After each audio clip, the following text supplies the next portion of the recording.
আদর করিয়া বান্দা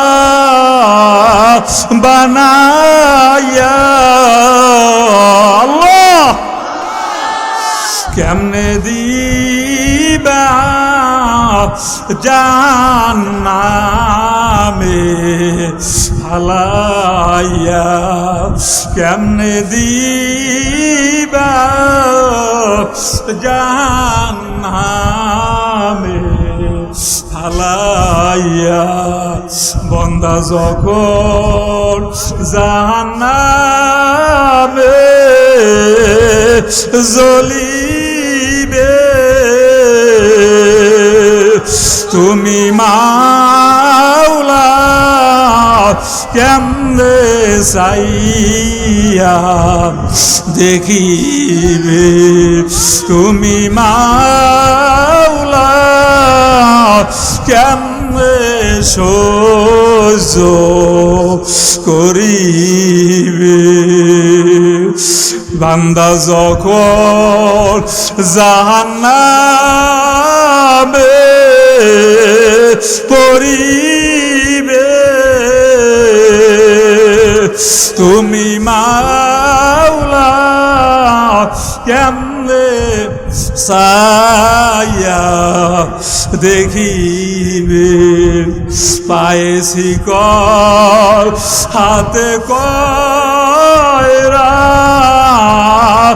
লাগাইয়া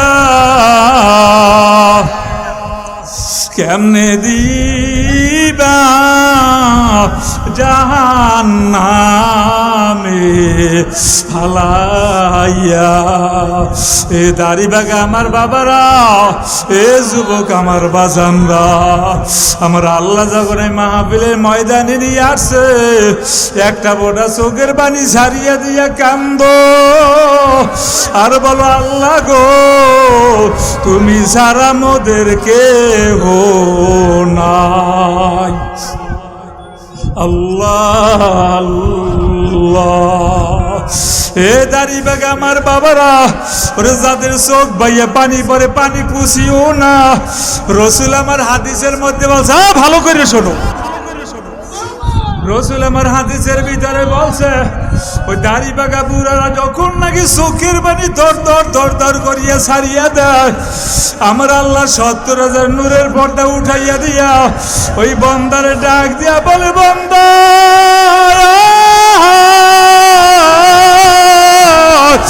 ও বান্দা আমি মাওলা তোর জীবনের সমস্ত গুনাহ মাফ করে দিলাম আল্লাহ আল্লাহ কিসের জন্য আইলাম রে এই বেরেমের বাজারে কি লইয়া যাব অন্ধকার কবরে এ যুবক আমার বাবারা এদিকে ওদিকে তাকাইয়া লাভ নাই ওই পাগলের কবরে পাগলে যাবে আমার কবরে আমি যাব তোমার কবরে তুমি যাব খোদা না খাস্তা ওই কবরে যদি ৯৯টা শাহবাজি হইয়া যায় ও বাবা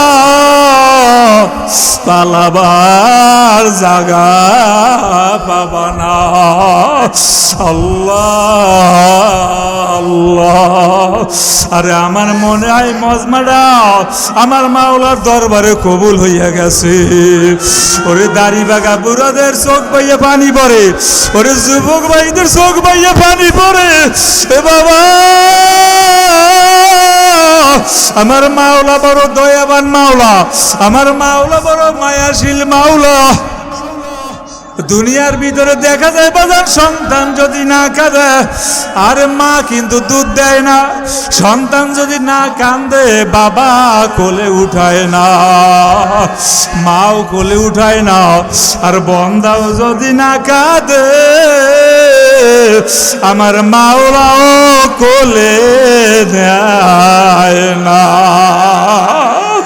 আল্লাহ আপনি একটু তাকাই দেখেন, আল্লাহ আপনার তাকাই দেখেন, আল্লাহ আপনার কি মায়া লাগে না, আপনার কি দয়া লাগে না? আল্লাহ গো দুনিয়ার ছেলে হারায় না, দুনিয়ার মেয়েও হারায় না, আল্লাহ গো তোমারে হারাইয়া পাগলারা কান্দে। এ পাগলারা কারে হারাইছি? এ জোরে বলো কারে হারাইছি? আমরা আমার মাওলারে হারাইছি। আল্লাহ আল্লাহ আমাদের মাঝে অল্প সময়ের ভিতরে উপস্থিত হবেন বাতিলের আতঙ্ক, লক্ষ কোটি মানুষের হৃদয়ের স্পন্দন শায়েখে চরমনাই। তার আগে আমি দুই চারটি কথা আপনাদের আকল জ্ঞান বুদ্ধি বিবেক বিবেচনার কাছে রাখবো, বলতে আল্লাহ পাকের ইচ্ছা। গতকালকেও যে অবস্থা ছিল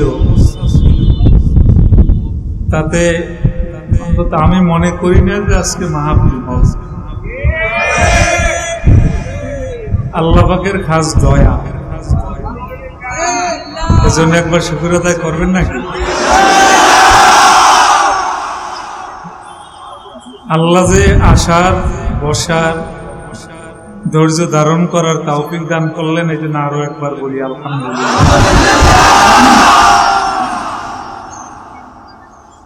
নেমত দান করেন আল্লাহ, আল্লাহ নেমত দিবেন, আমরা উপভোগ করব। পাশাপাশি আর একটা আমাদের করণীয় হইল, নেমত যিনি দেবেন তার দরবারে শুকর আদায় করা। যেই লোক নেমতের শুকর আদায় করে না, দুনিয়ার ভিতরেও দেখবেন যার নুন খাওয়ার পরে গুণ গায় না, তাকে বলা হয় নেমক হারাম। না ভুল বললাম? আল্লাহর চেয়ে বড় দয়াবান, মায়াবান, ক্ষমতাওয়ালা আর কেউ আছে? অসংখ্য অগণিত নাজ নেয়ামত আপনি আমি যদি একটু খেয়াল করি, ডাইনে বামে সামনে পিছনে উপরে নিচে চতুর্দিক থেকে আমার মাওলার রহমত, আমার মাওলার পক্ষ থেকে যে নেয়ামত, এই নেয়ামতের ভিতরেই আমরা ডুবন্ত আছি। এই জন্য আল্লাহ বলেন, ওয়াইন তাউদু নি'মাতাল্লাহি লা তুহসুহা। আল্লাহই বলেন তোমরা হিসাব করে শেষ করতে পারবা না। এখন আপনি এবং আমি যদি বলি হ্যাঁ নেয়ামত সীমিত, কথা সত্য হবে কারটা? জোরে বললেন আল্লাহ বলেন যেই নেয়ামত তোমাদেরকে আমি দান করছি,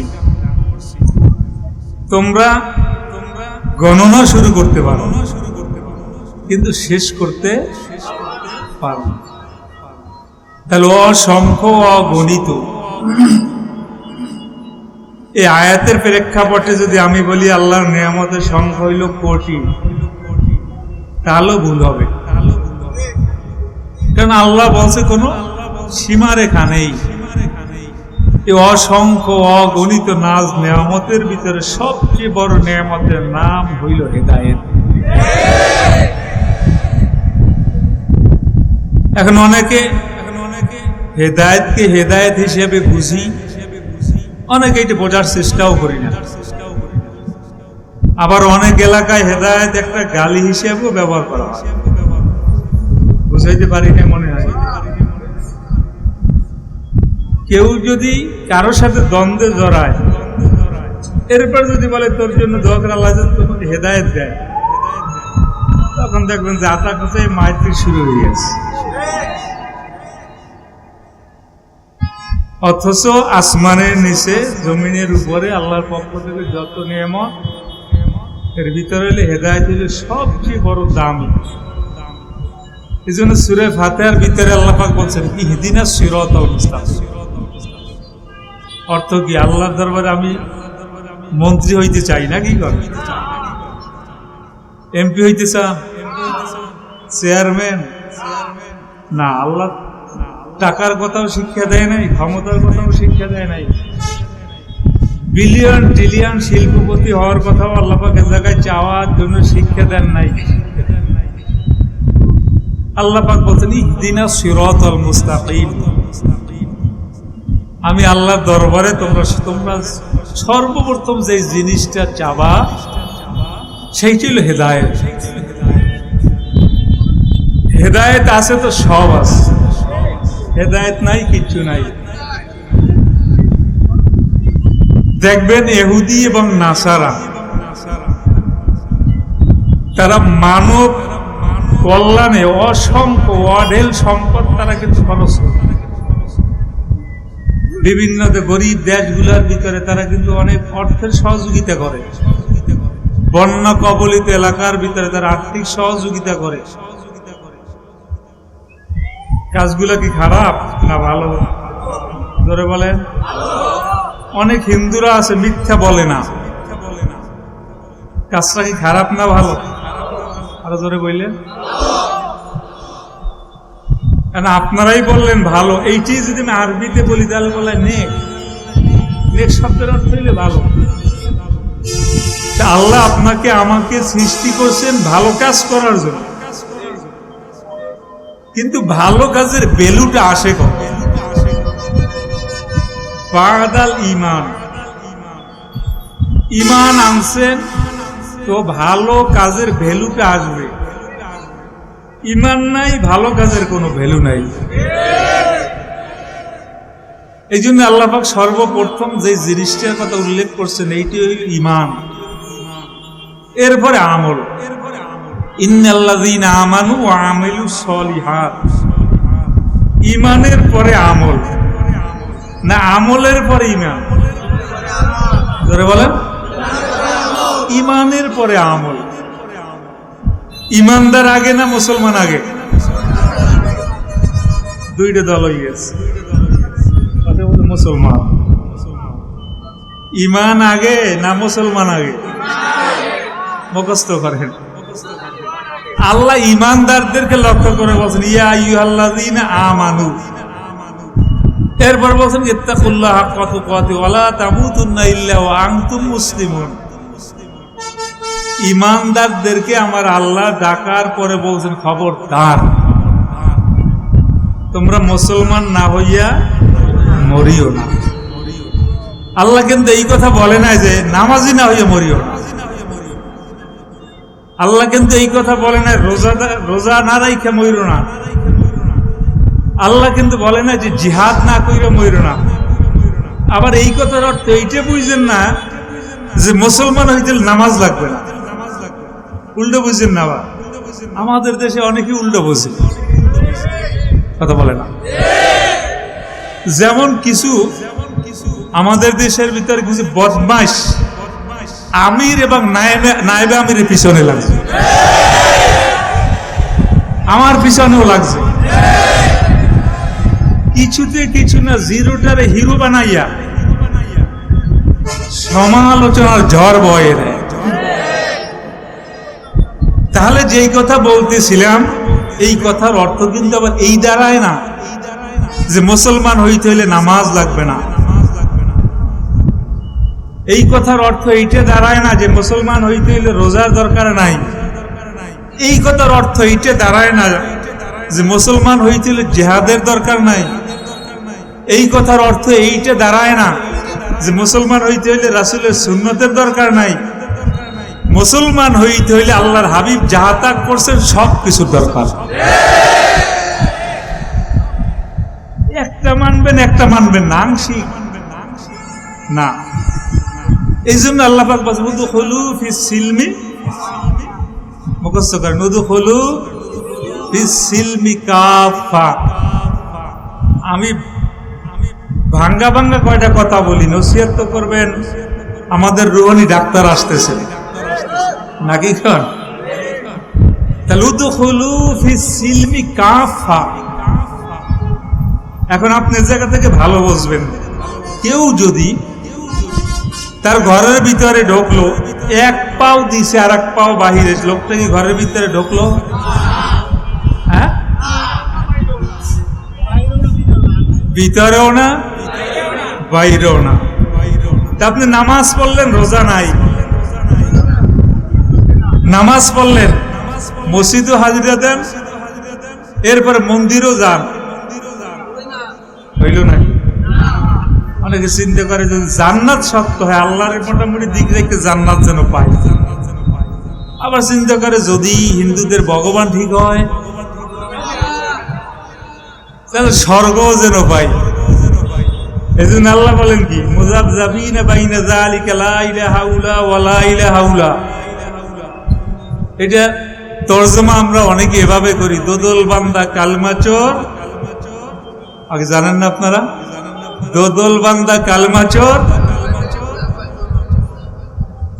এত সহজ না। এই দেখেন আজকে ছাত্ররা আন্দোলন করতেছে, কেন করতেছে?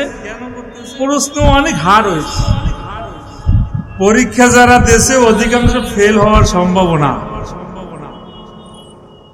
আরো অনেক কারণ আছে, তার ভিতরে অন্যতম একটা কারণ, কথা কেন না ভুল বললাম? আচ্ছা ভাই, একটা সাবজেক্ট খারাপ হয়েছে, একটা সাবজেক্ট ফেল করলে সমস্যা কি? সমস্যা কি? আরো তো পরীক্ষা আছে, আরো 9টা পাস করলেই তো হয়ে গেল। হ্যাঁ, এর দ্বারা সরকার পাস দেবে না? জোরে বলেন। দুনিয়ার ব্যাপারে ভালো বুঝলেন, এক সাবজেক্ট যদি খারাপ হয় আপনি আতঙ্কে থাকেন যে ফেল করব, পাস করার সম্ভাবনা নাই। অন্য 9 সাবজেক্ট যদি আপনি ফুলফিল 100 নাম্বারও পান, আল্লাহর হুকুমের ব্যাপারে আপনি একটাই 100 পাইলেন, 9টায় 100 পাইলেন, একটাই আপনি পয়েন্ট আছে 0, আপনি কিভাবে মনে করলেন আল্লাহর আদালতে আপনি নাজাত পাবেন? এই জন্য আল্লাহ বলেন উদখুলু ফিস-সিলমি কাফা, পুরো প্রবেশ করো, আদা আদি না। জিহাদে তোমার মার্ক 90, রসুলের সুন্নাত নাই, নামাজ নাই। আমি বলবো না রেজাল্ট না দেন তাহলে সে পাস না ফেল। জোরে বললেন। আবার সমালোচনা করবেন না তো। আপনি নামাজেও 90, জিহাদেও 90, রোজায় 15, পিছের বাইরা। আর জোরে বলেন। ভুল হইলে বলবেন যে না হুজুর ভুল হইতেছে। পাস করতে হইলে হার সাবজেক্টে, কথা বলে না, হার সাবজেক্টই পাস করতে হবে। এই জন্য আল্লাহর আদালতে, আল্লাহর দরবারে নাজাত পাইতে হইলে নামাজ আপনার যদি 99 না হয়, অন্তত 33 যেন হয়, রোজায় যেন 33 হয়, জিহাদ ফি সাবিলিল্লাহ যেন 33 হয়। যদি প্রত্যেকটা সাবজেক্টে আপনার আমার মার্ক পাশের থাকে, আশা করা যায় কিয়ামতের ময়দানে আল্লাহর রসুলের সাথে সাথী হইয়া মাওলার জান্নাতে যাওয়া যাবে। অনেকে প্রশ্ন করেন যে হুজুর আপনারা রাজনীতি করেন কেন? নির্বাচন আপনাদের দরকার কেন? এটা করাটা স্বাভাবিক। ভাই, আমরা আলেমরা রাজনীতি করি না, মূলত আমরা ইবাদত করি। এইটা যদি মুখস্থ করেন তাহলে সব প্রশ্নের জবাব আসান হয়ে যাবে। আর যদি এইটা মুখস্থ করতে না পারেন, আপনার মূল টার্গেট যদি হয় ক্ষমতা, তাহলে তখন প্রশ্ন হবে যে ঐক্য ছিল, ঐক্য ভাঙলো কেন? বুঝাইতে পারছি নাকি? তখনই প্রশ্ন হবে এভাবে হলো কেন? আর যদি আমরা জাহাতাক করি লিল্লাহ তান, আল্লাহর রাস্তে, আল্লাহর ইবাদত করার জন্য, গোলামি করার জন্য, হাসরের ময়দান নাজাত পাওয়ার জন্য, আপনি আমি যদি আন্দোলন সংগ্রাম করতে করতে যদি মারাও যাই, তামাম দুনিয়ায় কোথাও যদি ইসলামী হুকুমত কায়েম নাও হয়, আল্লাহ জিজ্ঞাসা করবেন না যে ইসলামী হুকুমত কায়েম করো না কেন? আল্লাহ জিজ্ঞেস করবে ইসলামী হুকুমত কায়েম করার জন্য তুমি চেষ্টা করছো কিনা। এতটুকু প্রশ্নের জবাব আপনি যদি নিতে পারেন আপনি কামিয়াব, আমি নিতে পারলে আমি কামিয়াব। ভাই পীরগিরিও তো আমি করছি কি করেন, এমপিগিরির ভিতরেও আছি, দুইটাই এক হইস। এমপির ভিতরে যে যারা দুশ্মনী জীবনেও করে না দেখেন তারাও আমার পিছিয়ে লাগছে, মারাত্মক একটা রাস্তা। আর পীরগিরি বসে বসে তো তসবিহ টানা, হাদিয়া তোহফা আসা, মাথা পাইতে দিলে একটা ফু দেওয়া, পানির বোতলে একটা ফু দেওয়া, হাদিয়া পকেটে নেওয়া, এটা অনেক সহজ কাজ। কিন্তু আল্লাহর জমিনে আল্লাহর হুকুমত বাস্তবায়ন করা চেষ্টাটা বড় মারাত্মক। আপনি নামাজ পড়েন, স্বর্ণের মসজিদ উঠান, ইহুদি নাসারাদের কোনো সমস্যা নাই। আপনার রোজা 1 মাস কেন, আপনি 12 মাস রোজা রাখেন, কোনো সমস্যা নাই। আপনার আর্থিক সমস্যা থাকলে ইহুদি নাসারা আপনার সহযোগিতা করবে। হজ আপনি যদি প্রতি বছর করতে চান, প্রতি বছর করেন, কোনো সমস্যা নাই, তারা ওয়েলকাম জানাবে, ধন্যবাদ জানাবে। কিন্তু আল্লাহর জমিনে আল্লাহর হুকুমত বাস্তবায়ন করার ব্যাপারে আপনি সামনে অগ্রসর হইলে তখনই তারা বাধা হয়ে দাঁড়ায়। কারণ কি? তারা মনে করে এন্ডার দুনিয়ার রাজত্ব করব আমরা, কিন্তু আল্লাহর রাজত্বের যে ধারাবাহিকতা এটা মুসলমানদের দান করছে।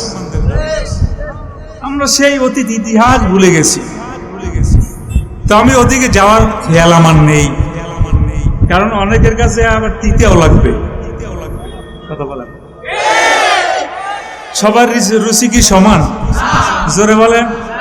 অনেকে দেখবেন তিক্ত যে তরকারি আছে দেখবেন খাওয়ার পর খাইতেছে, আর একজন মুখে দিয়ে কই বিয়া খায় না কথা বলেন।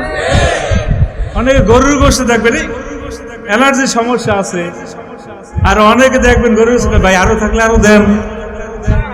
রুচির তারতম্য আছে। আমি বিশ্বাস করি এ জায়গার ভিতরে যারা আছেন তাদেরও রুচির তারতম্য আছে। এই জন্য সাধারণত আমরা মাহফিলের ময়দানে রাজনৈতিক আলোচনা করি না। তবে আবারও আমি বলি, আমরা রাজনীতি করি না, আমরা ইবাদত করি। তাহলে আল্লাহ পাক বলেন উদখুলু ফিস সিলমি কাফা, ইসলাম ধর্মে পুরা দাখিল হওয়া। আল্লাহর রসুলের যত আদর্শ সুন্নাহ, আপনার আমার ব্যক্তিগত জীবন, পারিবারিক জীবন, সামাজিক জীবন, অর্থনৈতিক জীবন, লেবাস, পোশাক, আমল, আখলাক, রাসূলের সুন্নাত মানি সুন্দর। রাসূলের সুন্নতের উপরে আমল করা মানে আপনি নিরাপদ। রাসূলের সুন্নতকে আপনি আঁকড়ি ধরলেন, আপনি ওইটার উপরে আমল করলেন। রাসূলের সুন্নত হইল ফরজের একটা বেড়া। জোরে কান সুবহান। দেখেন রাসূলের সুন্নত কত সুন্দর। দুই একটা উপমা তো না দিলে না, কারণ তো এখন হাই ক্লাসের সাথে তো আমার এখন ওঠা বসা, আবার নিম্ন শ্রেণী যারা আছে এর সাথেও তো আমাদের পূর্ব থেকেই আমাদের সম্পর্ক, নাকি বলেন? জামা কিন্তু আমি সহজে এত লম্বা জামা গাই দিই না, সংসদে কিন্তু আমি লম্বা জামা ব্যবহার করি। কারণ এন্টার দুনিয়া দেখুক বাংলাদেশের সংসদে আলেমদের যাত্রা শুরু হয়েছে। এই জন্য আমি লম্বা জামা পরি। আমি দেশে গেলে কিন্তু লম্বা জামা পরি না, আমি নেসফো সাতটা পরি। তাদের সাথে ওঠা চলা, ওঠা বসা সবই মোটামুটি হয়, তবে গরিবদের সাথে রাসূলের আদর্শ অনুযায়ী চলনে, বলনে, বসনে, খাওনে, বিশ্রামে যে আরাম আছে ওদের ভিতরে সে আরাম নাই। আমি সাক্ষী। একবার খানা খাইতে বসছি, চামচ দেখি 2-3 করে একজনের জন্য বাজে। করবে দিয়া বুঝছি যদি আমি জিজ্ঞেস এটা কি দিয়ে একটা দিয়ে যাতাই ধরবে আর একটা দিয়ে ছাড়াই দিয়ে বোঝেন নাই মনে হয় সবাই কাঁটা চামচ চেনেন না এই কাঁটা চামচ দিয়েছে দুইটা আর গোল চামচ দিয়েছে একটা হাত হইলে দুইটা চিনতে পারে কিভাবে অর্থাৎ একটা হইলে রিজার্ভ ওইটা যখন লাগবে ইউজ করবে আর গোড় যেহেতু একটা দিয়া চল মারতে বোঝেন না চল মাইরে ধরে একটা কি করবে কেন অত অভ্যাস আমার নাই আল্লাহ তো আমাদের প্রত্যেক হাতের ভিতরে কাঁটা চামচের ব্যবস্থা করে দিছে এইটার দ্বারা যত সুবিধা দুনিয়ার মেশিনে কাঁটা চামচের দ্বারা ওই সুবিধা নাই এইটার দ্বারা খানা খাইলে রিস্ক মুক্ত ওইটার দ্বারা খানা খাইলে রিস্ক যুক্ত বলতে পারেন কিভাবে ডাক্তারদের কাছে জিজ্ঞাসা করবেন কিছু ছোঁয়াচে রোগ আছে না নাই করোনা ছোঁয়াচে না কথা বলেন ছোঁয়াচে রোগ অসংখ্য অগণিত ডেঙ্গু এটাও ছোঁয়াচে রোগ এবং অনেক রোগ আছে ছোঁয়াচে আপনি হোস্টেলে গেলেন খানা খাইতে বসলেন আপনি যে খানা খাইতে বসলেন আপনাকে যে চামচটা দিল চামচটা কি আপনি নিজে নিয়ে গেছেন জোরে বললে শুধু ওই চামচটা কি আপনার জন্য দেওয়া হয়েছে এই চামচটা অন্তত খবর নিয়ে দেখবেন হোটেলের বয়স যতদিন চামচটার বয়স ততদিন আচ্ছা এখন বলেন দৈনিক যদি চামচটা 10 জন লোকেও যদি চাটা দেয় বোঝেন নাই 10 জন লোকেও যদি চাটা দেয় চামচটার বয়স যদি হয় 5 বছর এখন হিসাব আর আল্লাহ এই যে কাঁটা চামচ দিয়েছে এইটা কয়জনে চাচ্ছে বলেন শিক্ষিত বাবা যারা বলেন কয়জনে জোরে বলেন সেরেফ 1% সে কে কথা বলে না আরো জোরে বলেন তাহলে ওইটা ভালো না এইটা ভালো আপনারা যে সমালোচনা করবেন না ওইটাই ভালো কি বলেন এরপরে সুন্নতের আর একটা গুণ দেখেন আপনি রাত্রে মাহফিল শেষ কইরা বাসায় যাবেন যাওয়ার পরে আপনার স্ত্রীকে বলবেন তবে ঢাকা শহরে যারা আছেন সুন্নত যেহেতু নাই খানা আপনার স্ত্রী বাইরে দেওয়ার কোনো সম্ভাবনাও নাই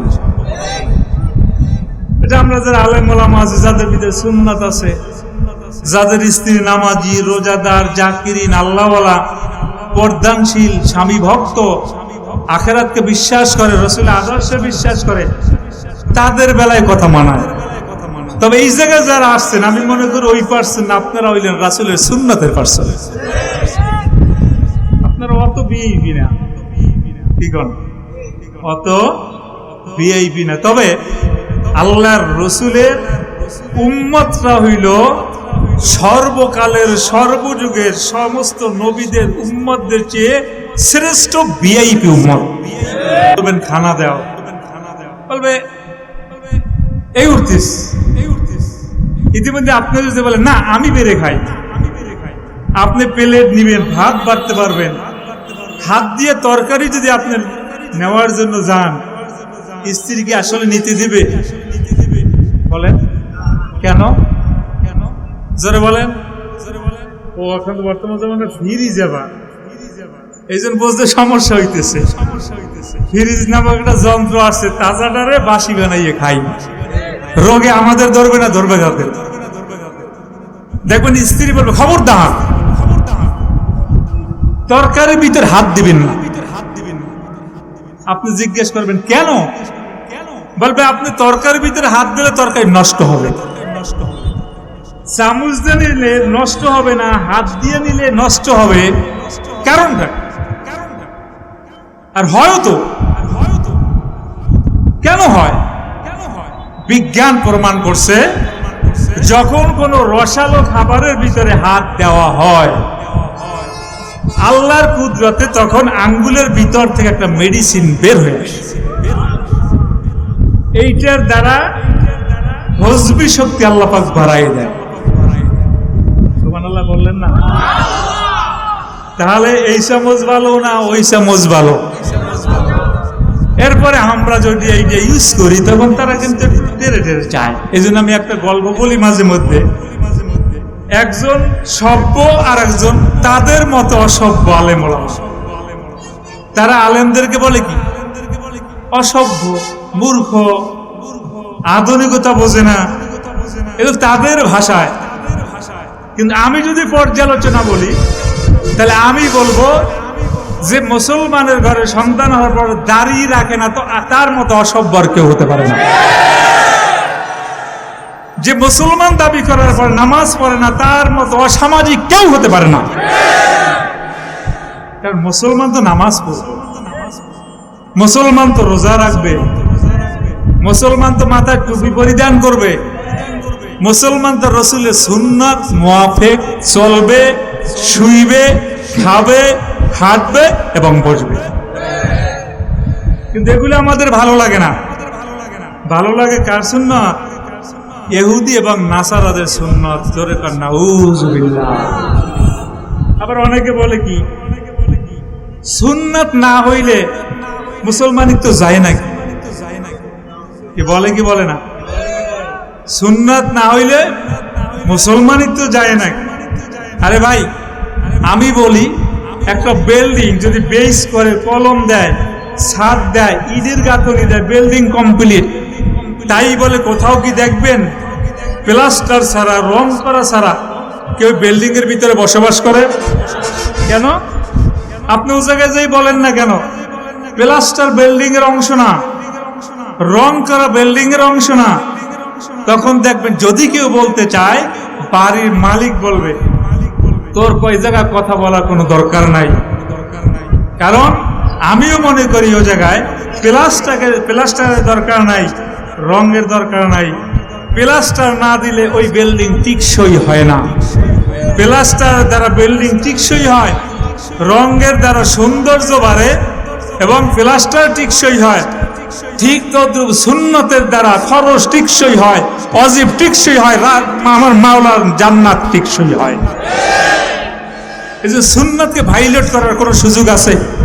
জোরে বলেন। তাহলে রসুলের সুন্নত অনুযায়ী আমরা চলবো তো? দুই একটা সুবিধা মতো কথা বলেন না, সব সুন্নতের উপর আমল করা লাগবে। কোন সুন্নত? মিডিয়া সুন্নত, পিতেলা না।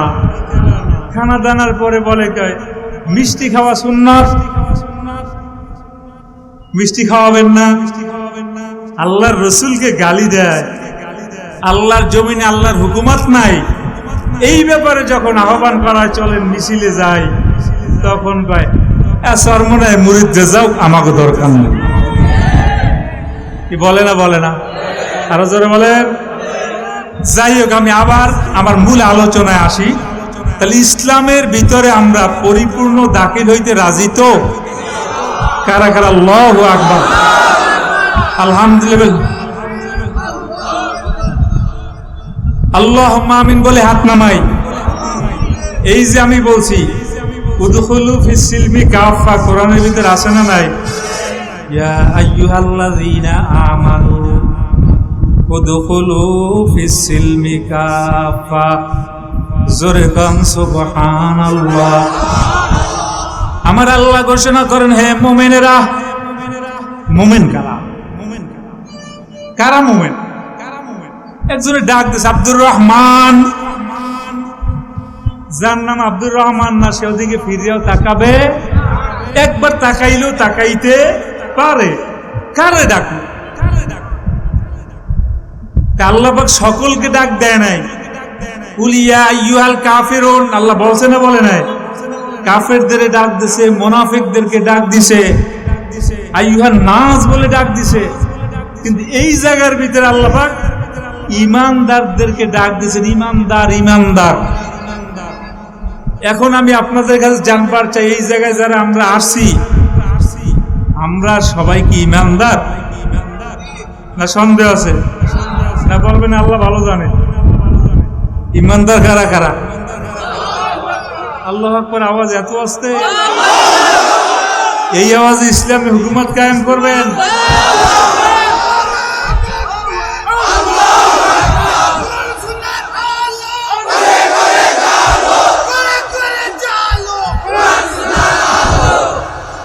এতগুলো লোক, আরো আওয়াজ বড় আওয়াজ ছিল, গাড়ির একটা গাড়ি যায় ওই পরিমাণ আওয়াজ হয়।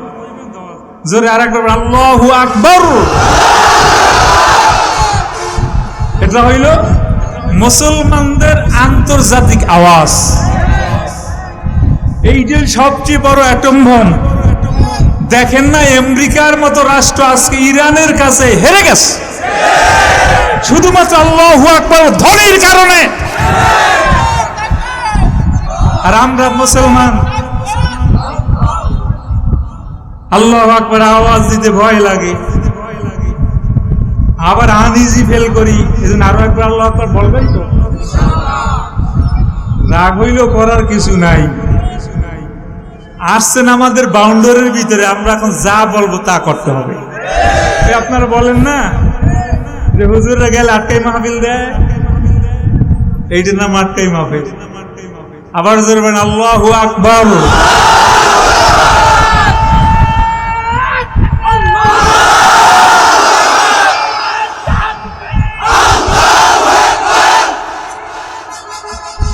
এগুলো কেন বলাই?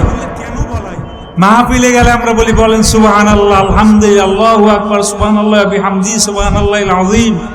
কেন বলি? একবার সুবহানাল্লাহ বললে আপনার আমার 3.5 হাত বডিটা আমার মাওলার জান্নাতের দিকে 700 বছর রাস্তা আগাই যায়।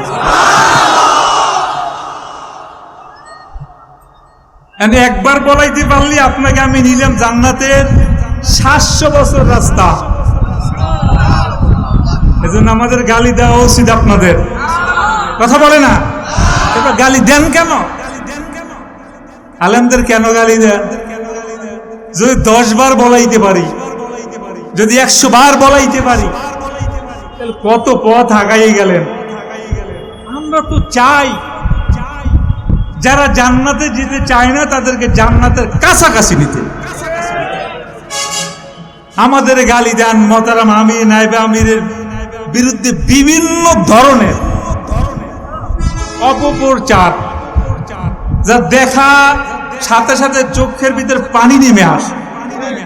এটা কোনো মানুষের কাজ হতে পারে না। এই ধরনের কাজ যারা করে এরা অমানুষ, এরা পশু, এরা কুকুরের চেয়েও খারাপ।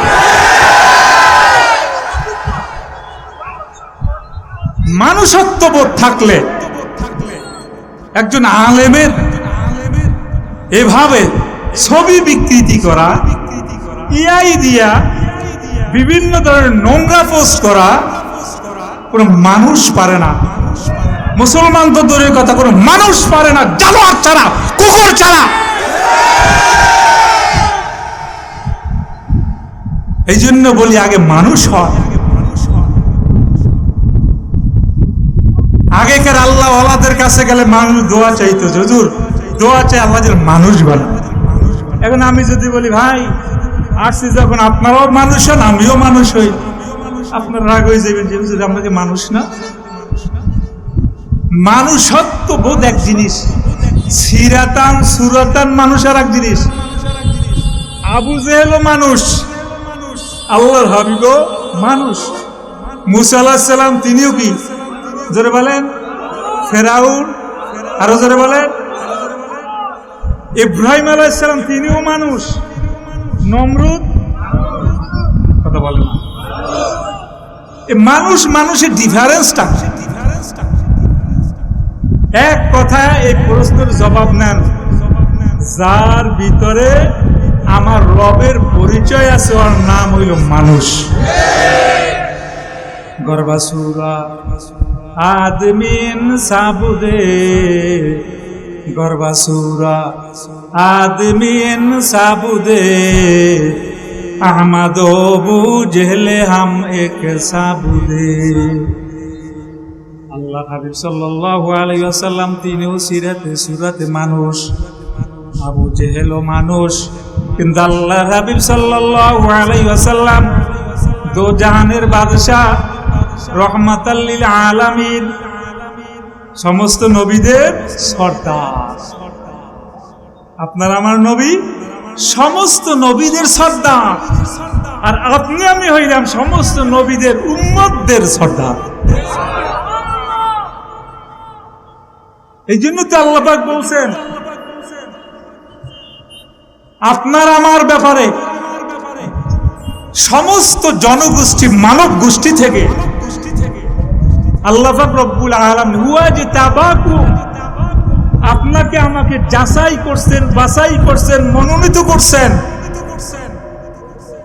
আদম নবী থেকে শুরু করে ঈসা নবী পর্যন্ত এই জনগোষ্ঠীর ভিতর থেকে আপনি বাছাইয়ের ভিতরে পড়ছেন, আমি পড়ছি। যাচাইয়ের ভিতরে আপনি পড়ছেন, আমি পড়ছি। যাচাই বাছাই করে ভালো ভালো উম্মত গুলাকে উখরিজাত লিন-নাস তা'মুরুনা বিল মা'রুফ ওয়া তানহাউনা আনিল মুনকার। জোরে কান সুবহানাল্লাহ। আল্লাহ বলেন তোমাকে বাছাই করছি, যাচাই করছি। কাদের ভিতর থেকে? আদম নবীর উম্মতদের ভিতর থেকে, ইব্রাহিম নবীর উম্মতদের ভিতর থেকে, মূসা আলাইহিস সালাতু ওয়াস সালাম, জাকারিয়া আলাইহিস সালাম, ঈসা আলাইহিস সালাম, এভাবে করে করে করে করে হযরত ঈসা নবী পর্যন্ত সমস্ত জনগোষ্ঠী থেকে আপনাকে আমাকে যাচাই বাছাই করেছেন। জোরে কান সুবহানাল্লাহ। আল্লাহ যখন বললেন সমস্ত নবীদের কাছে যে আমি যাচাই বাছাই করছি, আখিরি জামানার নবীর উম্মতদেরকে আমি বাছাই করা, যাচাই করা উম্মত গুলাকে আমার বন্ধুর উম্মত হিসেবে দুনিয়ার ভিতরে প্রেরণ করব। মুসা আলাইহিস সালাতু ওয়াস সালাম আল্লাহর দরবারে বললেন, আল্লাহ আখিরি জামানার নবীর উম্মতদের এত দাম, তাহলে আখিরি জামানার নবীর না জানো কত দাম। আল্লাহ উম্মতদের একটু আমার দেখার সুযোগ দেন। আল্লাহ বলেন না, সম্ভব না। মানে আল্লাহ একটু আওয়াজ দেওয়ান, আওয়াজ দেওয়ান। যাই হোক, আল্লাহ পাক রব্বুল আলামিন তখন ডাক দিছেন, ইয়া উম্মত মুহাম্মদ, হে মুহাম্মদের উম্মতরা। তখন আপনি আমি সকলে জবাব দিছিলাম, লাব্বাইক আল্লাহুম্মা লাব্বাইক ওয়া সাদাইক। জোরে কান সুবহানাল্লাহ। আল্লাহ মুসা আলাইহিস সালামকে বলেন, মুসা তুমি কেমন শুনলা? তখন মুসা আলাইহিস সালাম বললেন, এত সুন্দর বাক্য, এত সুন্দর জবাব,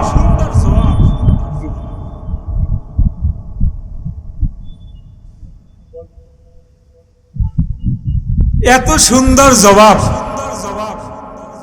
এত সুন্দর সুর আমি কোনোদিন শুনি নাই। তাহলে আপনাকে আমাকে আমার আল্লাহ যাচাই করলেন, বাছাই করলেন শ্রেষ্ঠ উম্মত। সে উম্মতদের কাজ কোরআনের বিরুদ্ধে স্লোগান দেওয়া, সেই উম্মতদের কাজ নামাজ না পড়ে থাকা, সেই উম্মতদের কাজ আল্লাহর ডাকের সাড়া না দেওয়া, সেই উম্মতদের কাজ তো এ হতে পারে না। এই উম্মতদের কাজ তো গুনার কাজ, গুনাহ করতে পারে না, এরা হতে পারে না। এই উম্মতরা তো গীবাত করতে পারে না, এই উম্মতরা তো শিকায়েত করতে পারে না। রাসূলের উম্মতরা তো আলেমের পিছনে লাগতে পারে না। রাসূলের উম্মতরা তো আল্লাহর জন্য ময়দানে আল্লাহু আকবার স্লোগান দিয়ে ঝাঁপাই পড়বে, আবার রাত্র গভীরে তখন তাহাজ্জুদের নামাজে আল্লাহু আকবার সিজদার ভিতর পড়ে কাঁদবে। এটা হইল রাসূলের উম্মতদের কাজ। আমরা করি কি? এই জন্য আল্লাহ পাক নাস বলে ডাক দেন নাই, কাফেরদের ডাক দেয় না, মুনাফিকদেরকে ডাক দেয় না, আল্লাহ পাক ডাক দিয়েছে মুমিনদেরকে। এজন্য আবারও জানবার চাই, এই জায়গায় আমরা যারা আছি সবাই মুমিন তো? কারা কারা আল্লাহুম্মা আমিন বলেন। আল্লাহ পাক কি বলেন? ইয়া আইয়ুহাল্লাযীনা আমানু, হে ঈমানদারেরা, যারা নাকি আমরা আমার আল্লাহরে মানি, যারা নাকি কোরআনকে মানি, আখিরাতকে মানি, তবে সবাই এইবার পারবেন না তাও জানি। যাদের ভিতরে নামাজ আছে, রোজা আছে, কম বেশ যাদের ভিতরে আমার মাওলা পাকের নামের জিকির আছে, যাদের অন্তরের ভিতরে আমার মাওলার মায়া মোহাব্বত প্রেম প্রীতি ভালোবাসা আছে, ওই আল্লাহর বান্দারা জবান খুললে জবাব না দিয়া পারে না। এই জন্য আমি আমার বাজানদের বলবো, বাজান একবার জোরে জবাব দেন, লব্বাইক আল্লাহ। হয় না আরো জোরে, হয় না আরো জোরে। এইবার আমার আল্লাহ রে আল্লাহ বইলা ডাক দাও, জবান বন্ধ রাইখো না। এ যুবক আমার বাবারা, দাড়ি বাঁকা মুরব্বীরা, ও লক্ষপতি কোটিপতি আমার বাবারা, পারবানি আর একবার আমার আল্লাহ রে আল্লাহ বইলা ডাক দিতে। চোখটা বন্ধ করে ডাক দেন তো। আরো সাজিমের দিকে কলক করে ফিরিয়ে ডাক দেন তো।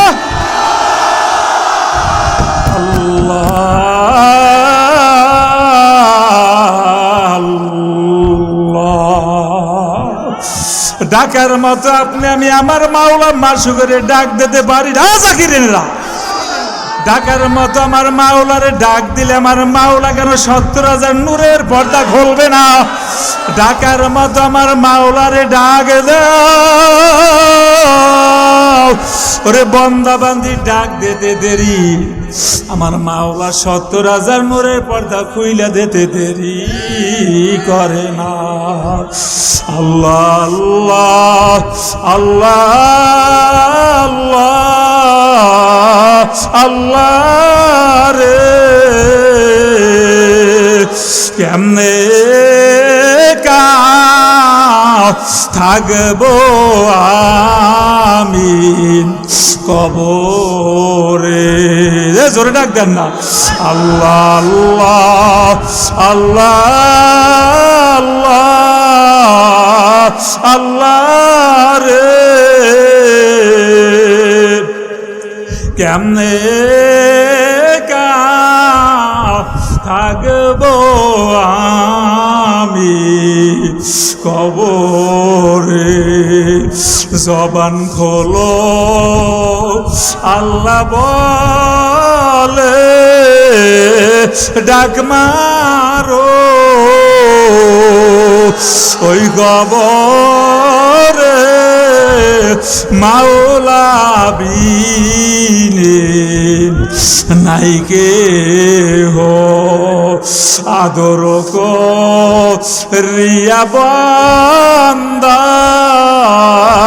বানায়া আল্লাহ, কেমনে দিবা জান্নামে ফালাইয়া, কেমনে দিবা জান্নামে ফালাইয়া?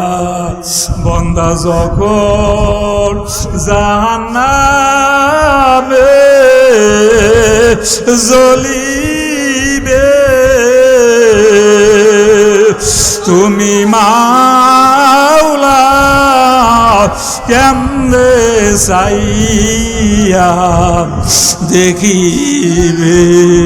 তুমি মাওলা কেমনে সহ্য করিবে? বান্দা যখন জাহান্নামে পড়িবে, তুমি মাওলা কেমনে চাইয়া দেখিবে?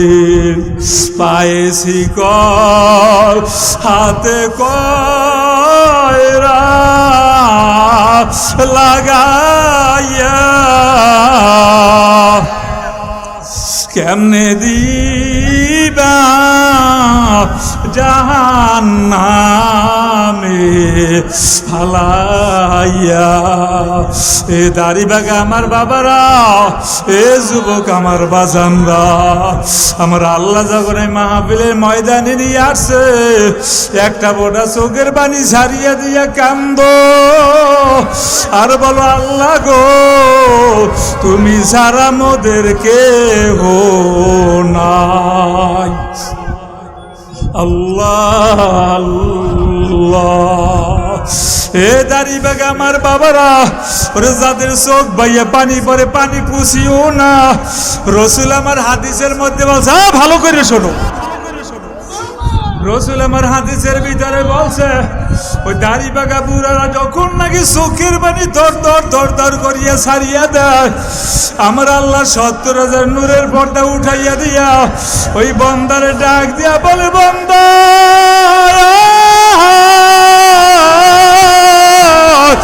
ও বান্দা, আমি মাওলা তোর জীবনের সমস্ত গুনাহ মাফ করে দিলাম। আল্লাহ আল্লাহ, কিসের জন্য আইলাম রে এই প্রেমের বাজারে, কি লইয়া যাব অন্ধকার কবরে। এ যুবক আমার বাবারা, এদিকে ওদিকে তাকাইয়া লাভ নাই। ওই পাগলের কবরে পাগলে যাবে, আমার কবরে আমি যাব, তোমার কবরে তুমি যাব। খোদা না খাস্তা, খোদা না খাস্তা, ওই কবরে যদি ৯৯টা শাহবাজে হইয়া যায়, ও বাবা পালাবার জাগা পাবা না। আল্লাহ আল্লাহ। আরে আমার মনে হয় মজমাটা আমার মাওলার দরবারে কবুল হইয়া গেছে। ওরে দাড়ি বাগা বুড়াদের চোখ বাইয়া পানি পড়ে, ওরে যুবক ভাইদের চোখ বাইয়া পানি পড়ে। এ বাবা, আমার মাওলা বড় দয়াবান মাওলা, আমার মাওলা বড় মায়াশীল মাওলা। দুনিয়ার ভিতরে দেখা যায় বাজার, সন্তান যদি না কাঁদে, আর মা কিন্তু দুধ দেয় না। সন্তান যদি না কান্দে, বাবা কোলে উঠায় না, মাও কোলে উঠায় না। আর বন্দাও যদি না কাঁদে, আমার মাওলাও কোলে দেয় না। আল্লাহ আপনি একটু তাকাই দেখেন, আল্লাহ আপনার তাকাই দেখেন। আল্লাহ আপনার কি মায়া লাগে না? আপনার কি দয়া লাগে না? আল্লাহ গো দুনিয়ার ছেলে হারায় না, দুনিয়ার মেয়েও হারায় না। আল্লাহ গো তোমারে হারাইয়া পাগলারা কান্দে। এ পাগলারা কারে হারাইছি? এ জোরে বলো, কারে হারাইছি? আমরা আমার মাওলারে হারাইছি। আল্লাহ আল্লাহ। ও বাজার, তোমার মা মারা গেল, তুমি গইরেইলে আর কাঁদলা। আরে তোমার বাবা মারা গেল, তুমি গইরেইলে আর কাঁদলা। ছেলের বিদেশে পাঠাইয়ে দিয়ে তুমি গইরেইলে আর কাঁদলা। আরে এত বড় দয়াবান আমার আল্লাহ, ওই আল্লাহরে হারাইয়া কি চোখে পানি আসে না? এইবার সবাই আমার আল্লাহরে আল্লাহ বইলা ডাক দেওয়া লাগবে না। যাদের চোখে পানি আইছে, এইবার তারা একটু আমার মাওলারে পাওয়ার ডাক আল্লাহ বইলা ডাক দেয়া। আল্লাহ সিনাকে বাপ নাইতে পারলে কোহে তু